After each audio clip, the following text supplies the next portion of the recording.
네, 말씀 보도록 하겠습니다. 말씀은 마태복음 2장입니다. 마태복음 2장 1절에서 12절까지의 말씀 같이 보도록 하겠습니다. 마태복음 2장 1절에서 12절까지의 말씀입니다.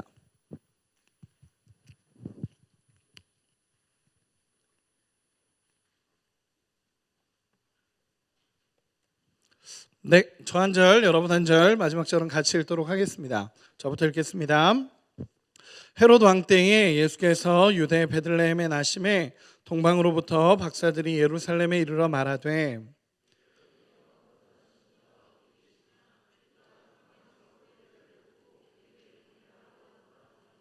헤롯 왕과 온 예루살렘이 듣고 소동한지라.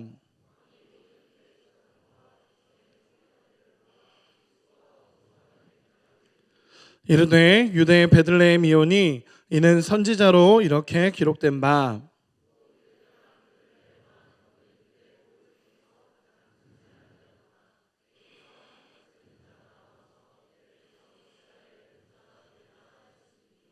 이에 헤롯이 가만히 박사들을 불러 별이 나타난 때를 자세히 묻고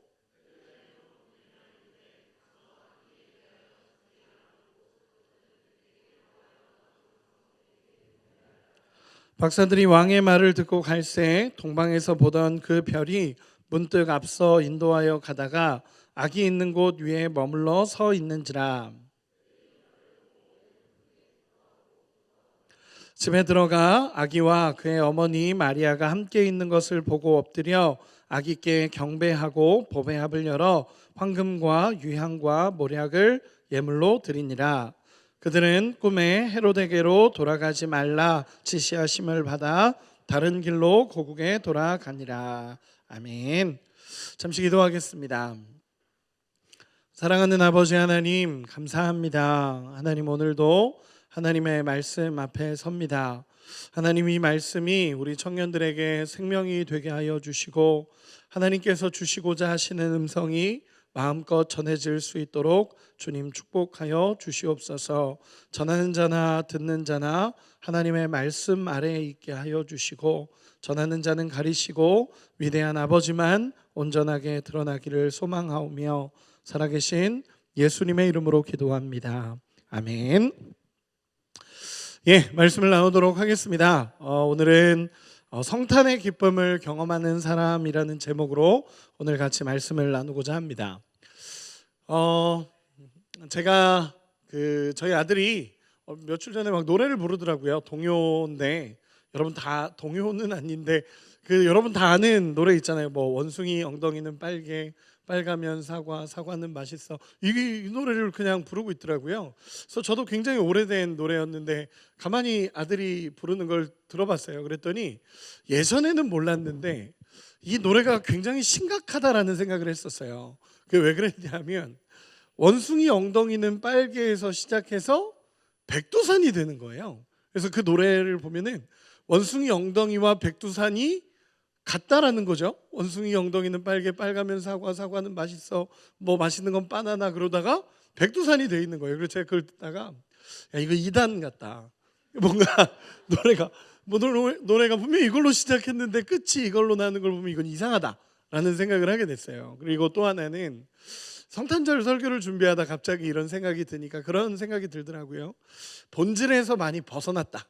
지금의 성탄의 모습은 원래의 모습에서는 너무 많이 벗어나 있다라는 생각이 그냥 불현듯 들었습니다.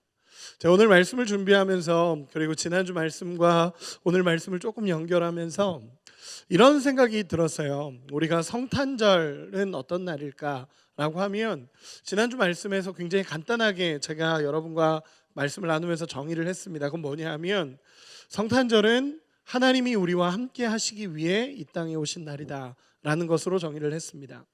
임마누엘로 오셨다라고 얘기하면서 하나님이 우리와 함께 하시기 위해 이 땅에 오신 날을 기념하는 날이 성탄절이다라고 정의를 했습니다.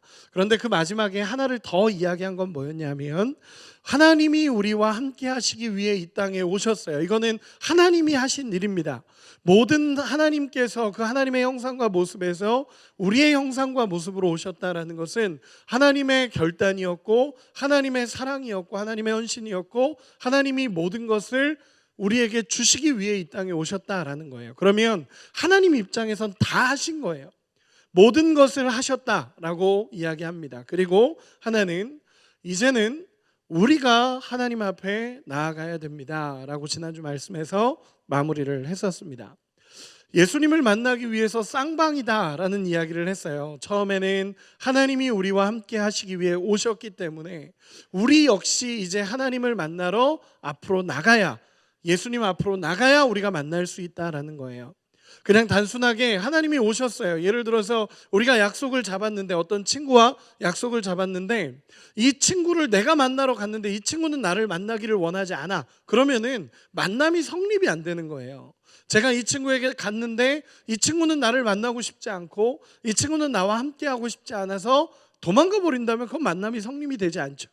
예수님도 마찬가지예요. 예수님이 이 땅에 오셨습니다. 예수님이 이 땅에 오셨으면 그 모든, 오늘 말씀처럼 예수님이 오셨으면 기뻐하심을 입은 사람, 정말 그 탄생을 기뻐하며 즐거워하며 감사하며 예수님 앞에 나가는 사람들이 예수님을 만나는 거예요.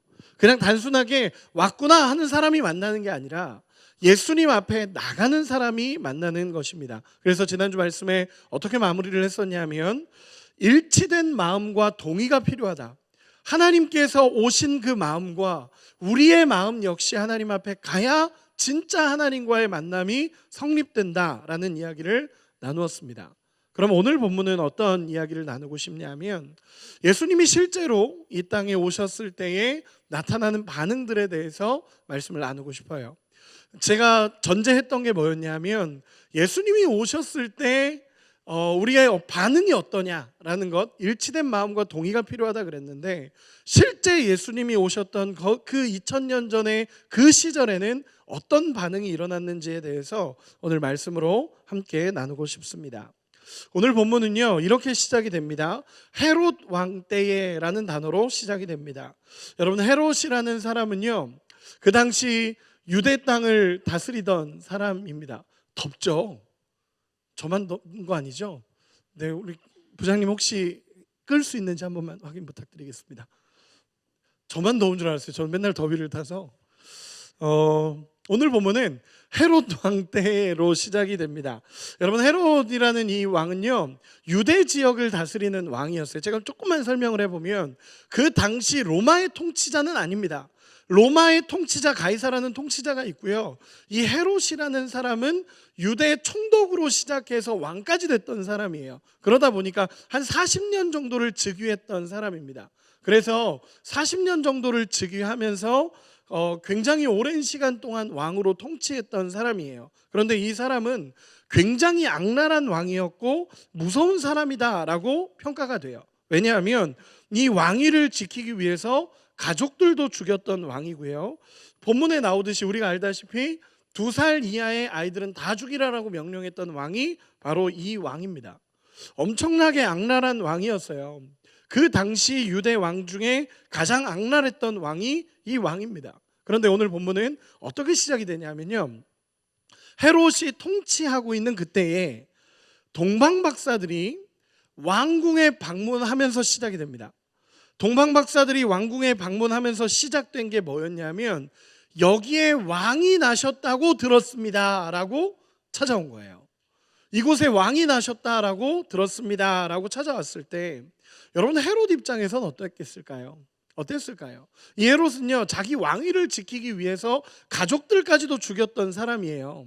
자기 아내와 장인어른까지도 죽였다라고 그 역사학자들은 평가를 해요. 그러니까 엄청나게 왕위를 지키기 위해 했던 사람인데 그 동방박사들이 찾아와서 갑자기 왕이 태어났다라고 들었습니다 라고 얘기했을 때 왕궁에는 아이가 태어나지 않았어요. 헤롯의 자녀도 태어난 적이 없어요. 그리고 자기는 왕위를 지키고자 했던 사람입니다. 그런데 이 소리를 들었을 때 헤롯은 열이 받기 시작하는 거죠. 헤롯은 열이 받기 시작하고 이 상황에서 헤롯은 화가 폭발해지는 그 상황 속에 있습니다. 여러분, 동방박사가 찾아옵니다. 동방박사들은요 정말 먼 나라, 그 기록에 의하면 한 1500km 정도라고 기록을 하거든요. 페르시아부터 여기까지 1500km 정도를 걸어서 별을 보고 찾아왔던 사람이에요. 이상한 별 하나가 갑자기 나타나서 그 별을 보는데, 이 별은, 동방박사라고 얘기하면 그냥 무당이나 이런 사람들을 얘기하는 게 아니라 이 별을 보면서 연구하는 천문학자 같은 사람들을 이야기할 때 이 단어를 씁니다. 그럼 뭐냐 하면, 별을 보다가 이 별은 정말 특별한 별이다. 이 별을 보고 있는데 이 모든 것을 내려놓고 포기하고 그 별을 쫓아가야 할 만큼 이 별은 특별했던 것 같아요. 이 동방박사들이 딱 보는 이 별은 정말 내가 가지고 있었던 직업과 1500km를 걸어서라도 이 별이 나타난 곳을 쫓아갈 정도로 특별한 별의 움직임이었던 것 같아요. 또 하나의 상식으로 이야기하자면, 여러분, 동방박사는 몇 명이었을까요? 쉽게 대답이 안 나오나요? 동방박사 몇 명이었어요? 아니에요. 3명 아니에요. 죄송해요. 3명 아니에요. 동방박사는 그 3가지 예물을 드린 거지, 3가지 예물을 드렸다고 하니까 우리가 3명이라고 생각하지, 기록에 의하면 학자들은 12명까지도 봐요. 12명까지도 봅니다. 한 무리죠. 동방박사 한 무리가 그 1500km를 걸어서 그 별을 보면서 쫓아온 곳이 어디냐 하면 왕궁이에요. 왜냐하면 동방박사들도 그렇게 생각을 한 거예요. 왕이 이 정도 별의 움직임과 이 정도의 능력 있는 온 땅의 왕이 나셨다면 반드시 왕궁에서 날 거다라는 생각을 한 거예요. 그리고 왕궁을 찾아온 겁니다. 그런데 이 왕궁에서는 아이가 나지 않았어요. 왕이 어디 있습니까? 라는 말을 듣자마자 헤롯은 뒤집어지기 시작하고 그 사람들은 웅성웅성하면서 소동하기 시작했다라고 성경은 기록하고 있습니다. 그래서 3절에 보면 헤롯 왕과 온 예루살렘이 듣고 소동한지라.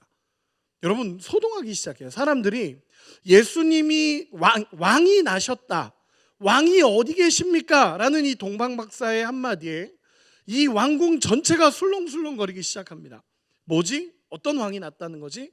누가 왔다는 거지? 동방박사들이 온 행색이나 별을 보고 왔다라는 거는 엄청나게 특별한 거잖아요. 특별했기 때문에 이 헤롯 왕도 그냥 지나칠 수 없었던 이야기이고, 그 온 예루살렘에, 온 유대 땅에 있는 사람들도 술렁술렁 거리기 시작합니다.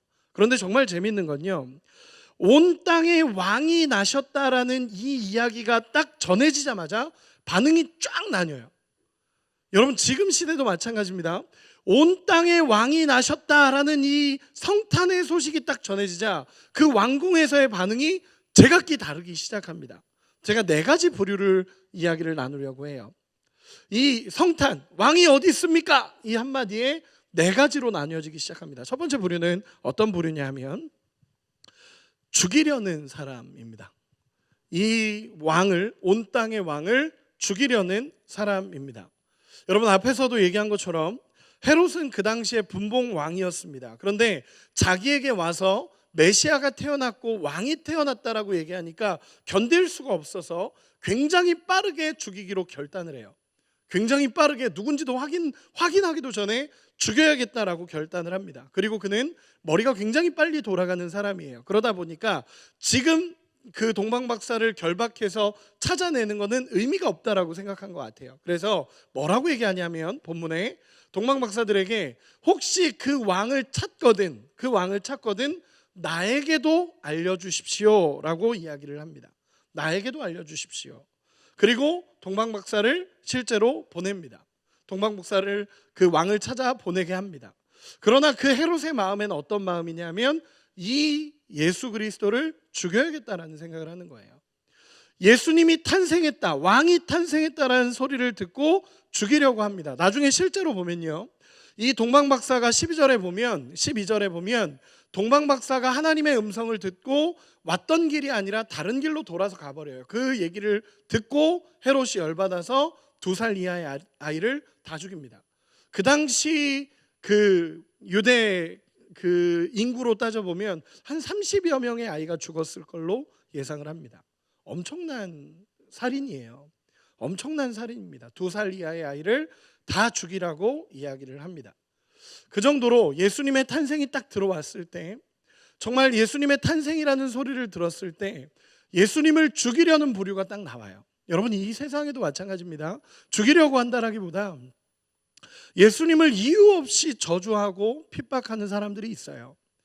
예수님이 우리의 현실에, 그리고 우리 많은 사람들의 현실에 해를 끼친 것도 아니고, 그 사람들에게 온 땅에 좋은 소식으로 찾아왔음에도 불구하고 이유 없이 예수님을 저주하는 사람들이 있고요, 이유 없이 예수님을 원망하는 사람들이 있고요, 자신들의 상황 때문에 예수님을 거절하고 오히려 욕하고 하는 사람들도 있어요. 이상하게 적대적입니다. 이상하게 적대적이고 이상하게 불편하게 합니다. 여러분, 혹시 전도해 보셨나요? 전도 현장에 나가 보셨나요? 여러분, 전도 현장에 나가서 예수님을 전하면요, 이상한 현상이 발생을 해요. 우리가 그들에게 해를 끼친 것도 아니고 예수님이 그 사람의 삶에 해를 끼친 것도 아니에요. 근데 이상하게 예수님을 저주하고 이상하게 예수님을 적대시하고, 그 예수가 밥 먹여주냐라는 얘기도 들어본 적이 있어요. 여러분, 많은 일들을 겪게 됩니다. 예수님의 탄생 소식에 정말 두려움을 모르고 예수님을 죽이려는 부류가 나옵니다. 여러분, 저는 때로는 이런 부류가 무서워요. 같이 이야기를 하다 보면 막 지옥이 있냐, 난 지옥 가도 된다라고 말하는 사람들 사실 너무너무 두려워요. 하나님이 어딨냐, 하나님이 있으면 뭐 자기를 어떻게 해라라고 얘기하는 사람들, 사실 하나님을 모르니까 그렇게 얘기하겠지만 너무너무 두려운 사람들입니다. 여러분, 예수님이 전해졌을 때 첫 번째 부류는 죽이려는 사람들이 나옵니다. 두 번째 부류는 어떤 사람이냐 하면 3절에 헤롯 왕과 온 예루살렘이 듣고 소동한지라. 그저 소동하는 부류입니다. 그냥 소동하는 부류입니다. 예수님께 주목하지 않고 그냥 시끌벅적한 사람들이에요. 그저 소동하는 겁니다. 왕이 나셨다라고 얘기하지만 내 삶에 아무런 의미가 없는 거예요. 그냥 소동하면서 그랬대, 예수가 나셨대, 왕이 태어났대 라고 하지만 전혀 액션은 취하지 않습니다. 그냥 웅성웅성 하는 사람들의 부류가 나옵니다. 예수님이 태어나신 것에 대해서 들었지만 전혀 내 인생하고는 관계가 없는 거예요. 소식은 들었어요. 소식은 들었으나 전혀 내 인생과 관계가 없고 그냥 시끌벅적하기만 한 사람들입니다. 저는 이 모습을 보면서, 여러분, 이 시대의 모습과 너무 닮지 않았나요? 성탄, 사람들 모르는 사람 없습니다. 여러분, 크리스마스라고 얘기할 때 여러분 주변에 크리스마스가 무슨 날인지 모르는 사람들 있나요? 전 없는 것 같아요. 제 주변에는 없는 것 같아요. 제 주변에는 크리스마스가 어떤 날인지 모르는 사람 없는 것 같아요. 다른 사람들도 마찬가지일 거예요. 크리스마스가 어떤 날인지 모르는 사람은 없습니다. 요즘은 세상이 더 크리스마스를 빨리 준비합니다. 그렇죠? 크리스마스를 가장 빨리 느낄 수 있는 곳이 어딜까라고 고민을 해봤는데, 교회라고 말하면 제일 좋겠지만 제 대답은 백화점이었던 것 같아요. 백화점이 더 빨리 크리스마스를 준비합니다. 패션에 예민하고 민감한 그런 쪽에서는 훨씬 더 빠르게 준비를 합니다. 요즘엔 여행사도 빠르게 준비를 하더라고요. 여러분, 이런 것처럼 성탄절이 무슨 날인지 모르는 사람은 없어요. 그러나 내 삶과는 관계가 없는 거예요. 내 삶과는 관계가 없고 메시아 탄생의 이야기가 전혀 기쁜 소식으로 들리지 않는 그냥 소동하는 부류가 있습니다. 그리고 세 번째, 알기는 알지만 자신들의 삶의 기쁨이 되지 않는 사람들입니다. 조금 설명을 해볼게요. 4절부터 보면 제가 이렇게 읽어드리도록 하겠습니다. 4절부터 제가 읽어드릴게요. 왕이 모든 대제사장과 백성의 서기관들을 모아 그리스도가 어디서 나겠느냐 물으니 이르되 유대 베들레헴이오니 이는 선지자로 이렇게 기록된 바 또 유대 땅 베들레헴아 너는 유대 고을 중에서 가장 작지 아니하도다.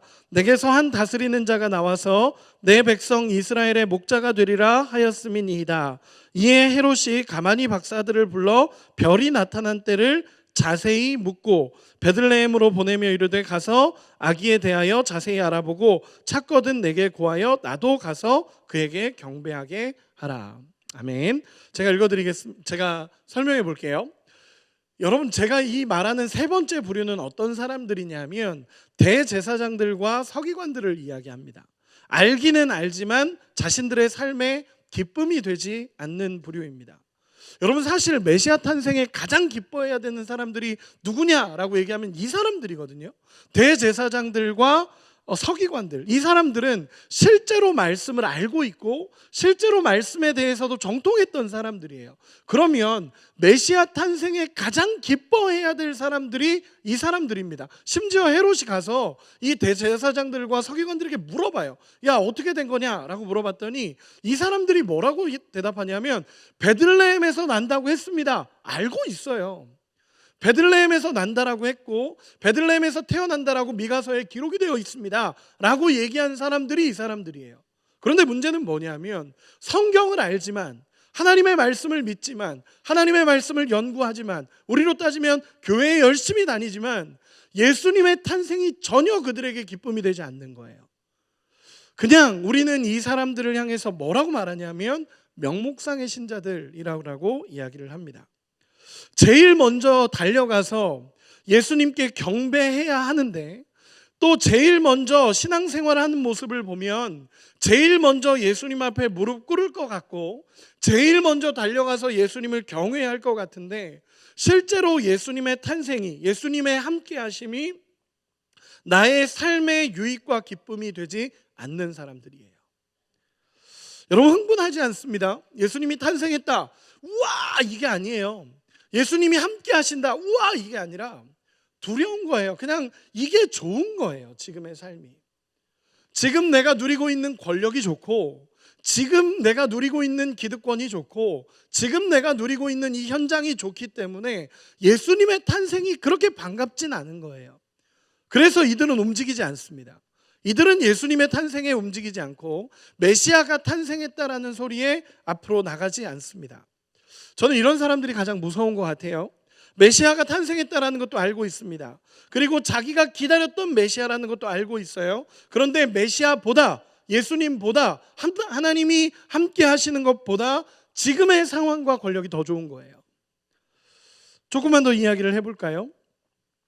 어설프게 예수 믿는 사람들이 저는 이런 부류라고 생각합니다. 해야 할 것들은 알고 알기도 잘합니다. 그런데 내 삶의 왕으로, 주인으로 예수님을 섬기지 않습니다.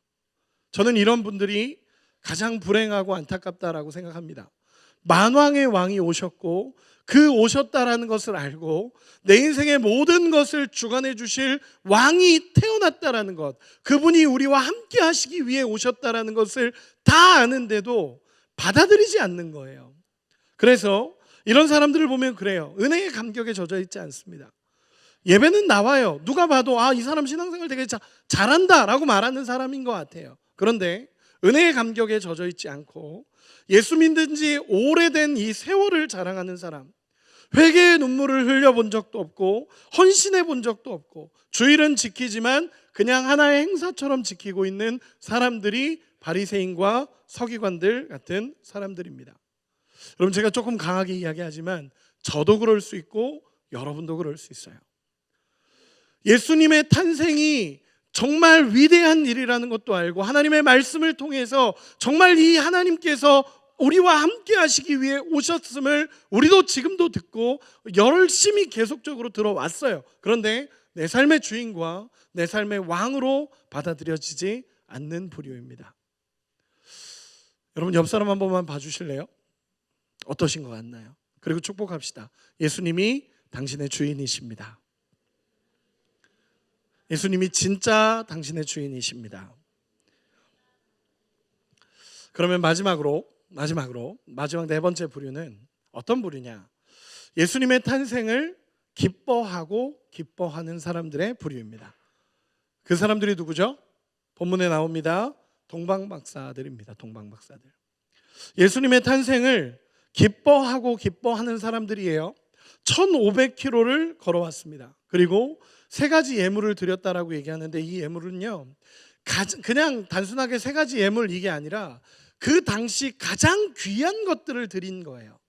황금과 유향과 모략이라는 것은요, 그 당시 가장 귀하고 가장 값비싼 것을 이 왕에게 드린 거예요. 이 별을 보자마자 온 땅의 구주가 나셨다라는 것을 알고 온 열방의 구주가 나셨다라는 것을 알고 그 구주 앞에 예배하기 위해서 걸어온 사람들이 이 사람들입니다. 여러분 한번 살펴볼게요. 조금만 더 살펴보겠습니다. 어떤 부분이냐면 여러분 동방박사들이 헤롯의 이야기를 헤롯의 이야기를 듣고 밖으로 나와요. 밖으로 나옵니다. 그리고 헤롯이 왕이 있는 곳을 찾거든 자기에게도 알려주라 라고 얘기했기 때문에 그 왕을 경배하기 위해서 왕궁에서 나와서 딴 데로 걸어갑니다. 그리고 나서 계속적으로 가서 도착한 곳이 어디죠? 마구간이에요. 마구간으로 들어갑니다. 이 동방박사들은 당연히 왕이 왕궁에서 날 거라고 생각을 했어요. 그래서 그 화려함 속에 그 엄청난 왕궁 앞에 들어가서 왕이 어디 있냐라고 실제적으로 물었던 사람들이 동방박사입니다. 그런데 그 왕궁에서 나와서 진짜 메시아를 찾아서 걸어가서의 결론은 뭐였냐면 마구간 앞에 서게 됩니다. 여러분 어땠을까요? 별을 따라서 갔는데 마지막 종착점이 뭐였냐면 더러운 마구간입니다. 제가 만약에 동방박사였다라고 생각을 해보면 그런 생각이 들었을 거예요. 이런 곳에서 왕이 나셨을까? 진짜 이런 곳에서 왕이 나셨을까? 왕이 여기서 태어난 게 맞을까라는 생각이 들었을 것 같아요. 별을 따라가다가 도착한 곳이 더러운 마구간이라는 거예요. 멈추고 서보니 자기를 인도한 그 별이 떠 있는 그곳은 마구간이에요. 왕궁일 줄 알았어요. 왕궁일 줄 알았고 왕궁에서 당연히 태어날 거라고 생각했는데 도착해 보니까 더러운 마구간 앞에 서 있는 거예요. 여러분 어떤 마음이 들까요? 제가 이 감정을 대입해 보면 당황스러울 것 같아요. 왕궁에서 태어나는 게 당연한 거고 그곳에서 존귀하게 태어나는 게 당연한 거예요. 근데 마구간에 태어났다? 뭔가 이상할 것 같아요. 여기가 맞나? 진짜 여기가 맞을까? 라는 생각이 들 것 같아요. 여러분들에게 한번 물어보고 싶습니다. 여러분 우리도 그렇지 않나요? 그냥 조금 다른 이야기지만 이렇게 얘기해 보고 싶어요. 우리의 인생에 진짜 하나님의 계획을 따라 그 별을 따라서 내가 한 걸음 한 걸음 걸어가 봤는데 내가 도착한 그곳이 더러운 마구간이었다 라고 생각을 해본다면 여러분이 동방박사가 돼서 내가 하나님의 계획을 가지고 그 하나님의 별을 보면서 한 걸음 한 걸음 따라가서 도착한 곳이 더러운 마구간이다. 여러분이라면 어떨까요? 우리의 인생에 내가 성공이라는 별을 쫓아가고 뭐 예를 들어 결혼이라는 별을 쫓아가고 이런 별들을 내가 하나님의 뜻을 따라서 쫓아갔는데 결론적으로 봤을 때 내가 원하는 그 장면이 아니라면 여러분은 어떻게 하시겠습니까? 내가 하나님의 뜻을 따라서 이 별을 따라가면 왕을 만날 거야 그러면서 걸어갔는데 도착한 곳이 누추한 마구간이라면 여러분들의 인생은 어떨 것 같습니까? 여러분 마구간 가려고 이렇게 헌신하지 않잖아요. 마구간에 도착하려고 헌신하는 것도 아니고 마구간이라는 종착점을 봤다면 이렇게 여행하지 않았을 거야 라고 생각하는 사람도 있을 수 있습니다. 저는 그런 생각이 들었어요. 제가 이렇게 그 별을 보고 따라갔을 때 당연히 왕궁일 줄 알았고 당연히 그곳에 태어날 줄 알았고 갔는데 왕궁도 아니고 아무것도 아니에요. 그냥 마구간, 초라한 마구간. 그 앞에 섰을 때 이 동방박사들의 마음이 어땠을까요? 제가 그 마음이었다면 뭐야 여기야? 라는 생각이 들었을 것 같아요. 그런데 하나 봅시다. 이 동방박사들은 이렇게 반응합니다. 우리 10절 한 번만 보겠습니다. 10절 같이 한 번만 읽어보겠습니다. 10절 시작. 그들이 별을 보고 아멘. 여러분 잘 보세요.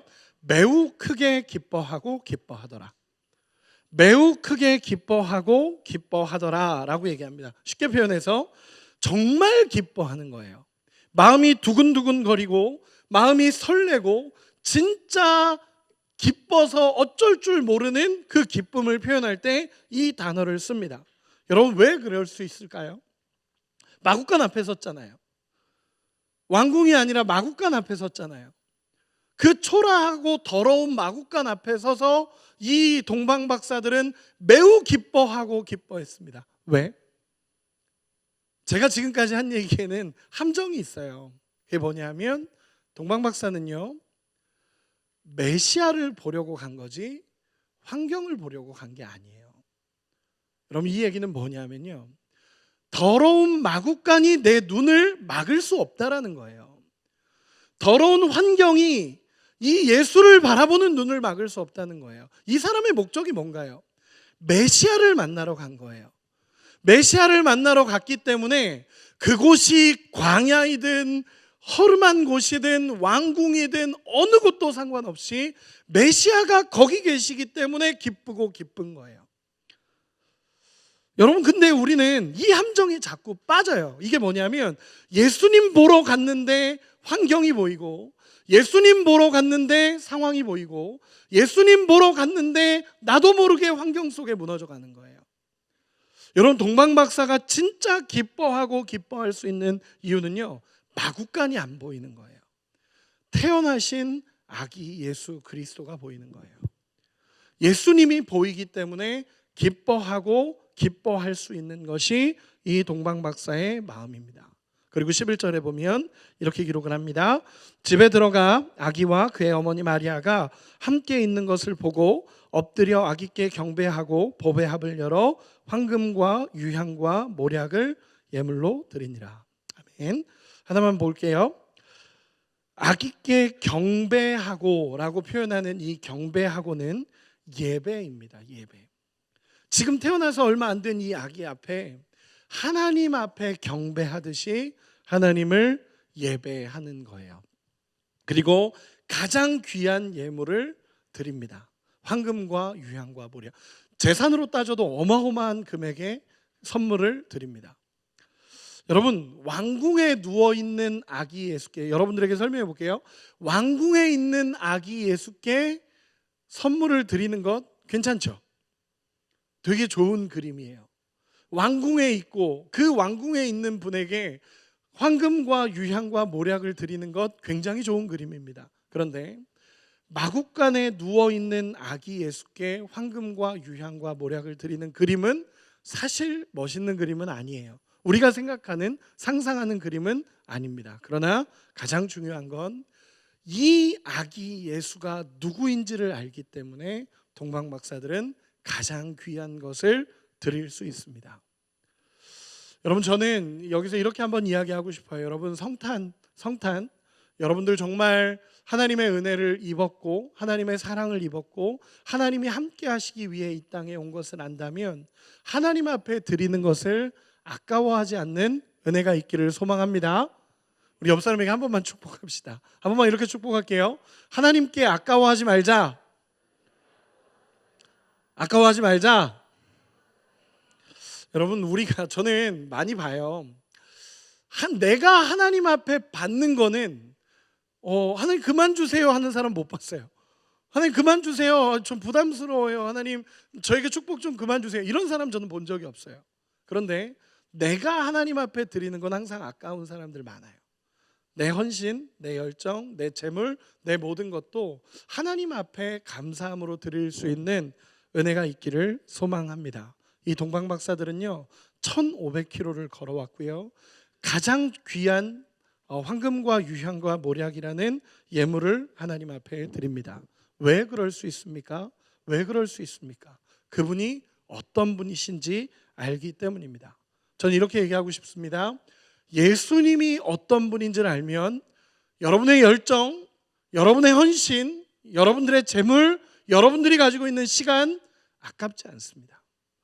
예수님이 어떤 분이신지를 알면 아무것도 아깝지 않고 그분을 바라보는, 그분을 사랑하는 그 마음이 더욱더 커져감을 저는 믿습니다.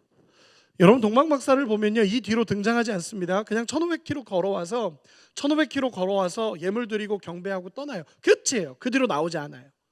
여러분, 어떻게 생각하세요? 되게 비효율적인 것 같지 않나요? 1500km를 걸어와서 예물을 드리고 그 뒤로 나오지 않습니다. 여러분, 저는 그렇게 생각해요. 그렇게 할 수 있는 이유는 예수가 누구인지를 알기 때문입니다. 여러분, 이렇게 표현하고 싶습니다. 누가 예수님을 경험할 수 있습니까? 여러분, 누가 예수님을 경험할 수 있습니까? 하나님이 우리와 함께 하시기 위해 이 땅에 오셨습니다. 그러면 나도 예수님 앞에 서면 우리는 예수님을 경험할 수 있습니다. 아멘. 그 예수님을 경험하는 은혜가 있기를 소망합니다. 결론을 맺겠습니다. 여러분, 누가 임마누엘 하나님이 우리와 함께 하심을 경험할 수 있겠습니까? 일치된 마음과 동의가 필요하다라고 이야기했습니다. 여러분, 하나님 앞에 섰던 동방 박사와 목자들이 예수님을 경험합니다. 기다리고 맞이하고 다가갔던 그들이 예수님을 경배하며 예수님을 경험하게 됩니다. 여러분, 동방 박사는 임마누엘의 하나님을 맞이했고 예비했고 예수님 앞에 엎드렸습니다. 우리가 앞에 찬양한 것처럼 하나님께는 영광이요 그 기뻐하심을 입은 우리에겐 평화라는 것은요, 성탄절에 가장 중요한 단어가 있다면 전 이 두 단어인 것 같아요. 영광과 평화. 하나님을 경험하면요, 하나님을 경외하게 되고 우리 안에 아름다운 샬롬이 이루어져 갑니다. 근데 이 아름다운 샬롬과 경외함은 예수님의 함께 하심을 경험하는 자들에게 주어집니다.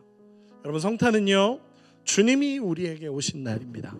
함께 하기 위해서 오신 날이고 함께 하고 싶어서 이 땅에 오신 날입니다. 여러분은 어떤 부류이십니까? 예수님을 저주하는 부류이십니까?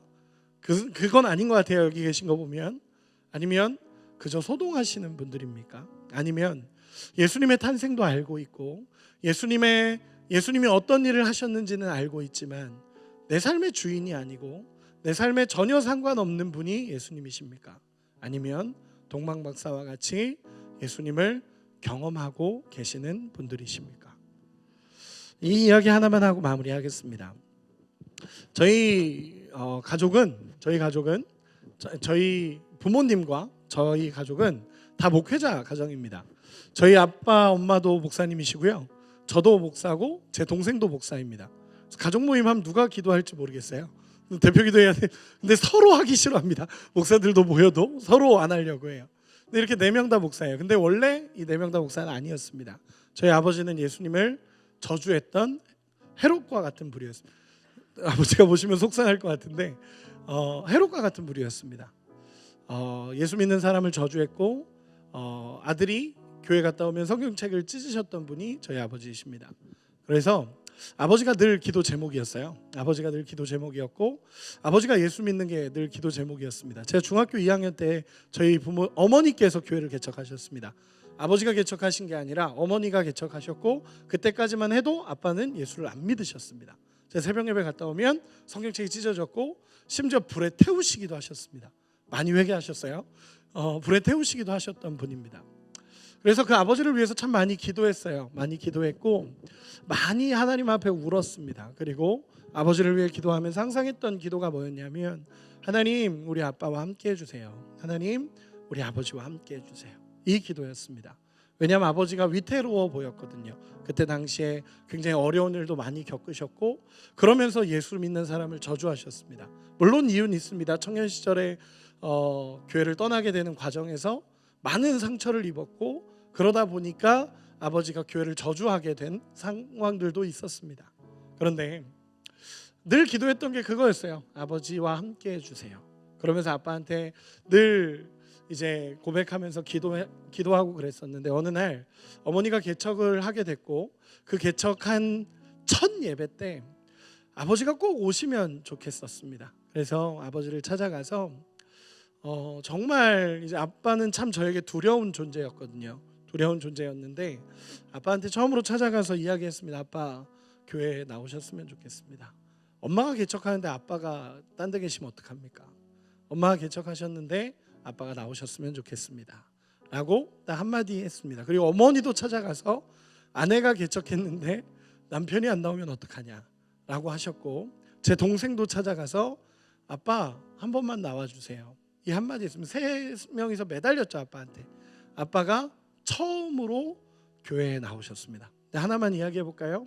그 첫날 하나님이 함께 하심을 아버지는 경험하셨습니다.